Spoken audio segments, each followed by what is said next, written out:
আছেন? আশা করি ভালো আছেন। আপনাদের আশীর্বাদে আমি খুব ভালো আছি। এই যে দেখেন সকাল সকাল কিন্তু রান্নাবাড়ি হয়ে গেছে। কি রান্না করছি আপনাদের দেখানোর জন্য সবকিছু রেডি করে বসি। আপনারা অবশ্যই দেখবেন কি রান্না করছি। আসুন তাহলে দেখাই কি রান্না করছি। আজকে হলো একদম সিম্পলের মধ্যে রান্না। এই যে দেখেন কি রান্না করছি বলেন তো। ফুলকপি আলুর তরকারি করছি, পাতলা করে ঝোল করছি, কারণ হচ্ছে বেশি মশলা দেইনি। আর হলো তার সঙ্গে হলো এই যে দেখেন এটা কি বলেন তো, মূলা শাক ভাজা করছি।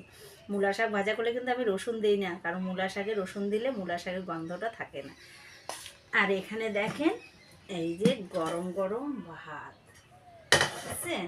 এই যে গরম গরম ভাত, আর থালা নিয়ে বসে ভাত কিন্তু রেডি করা শুরু করলাম। এই যে ভাত রেডি করা শুরু করলাম, কারণ হচ্ছে যাইতে হবে আমার ডিউটি। এই জন্য ভাত কিন্তু এই যে রেডি হয়ে গেল। তরকারিটা কেমন হয়েছে কমেন্টে কিন্তু অবশ্যই বলবেন কেমন হয়েছে। দেখেন রান্নাঘরটাতে আমার রোদ্রু লাগে, এই জন্য দেখেন কেমন হচ্ছে, বুঝছেন? এই যে ওই জন্য একটু একটু আলো দিচ্ছে, একটু একটু অন্ধকার দিচ্ছে। আমার রান্নাঘরটাতে না এরকমই, কারণ হচ্ছে সামনের দিকে দরজা আছে তো, ওই জন্য রোদ্দুরটা ঘরে আসে। শাকটা থালাতে দিয়ে দিই।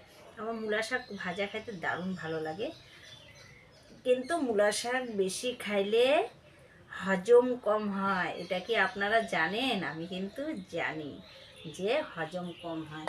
এখন তো মূলা শাক একটু ভালোই লাগবে, কিন্তু আর কয়দিন গেলে একদম ভালো লাগবে না। রোদ্দুরেতে মুখটা দেখাই যাচ্ছে না। তরকারিটাকে একটু পরে দিয়ে দিব নাকি, না দিয়েই দিব থালাতে?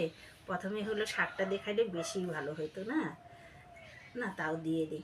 আমার ভিডিওটা ভালো লাগলে লাইক কমেন্ট অবশ্যই করবে, শেয়ার করতে ভুলবেন না, শেয়ারটা একটু বেশি বেশি করবেন।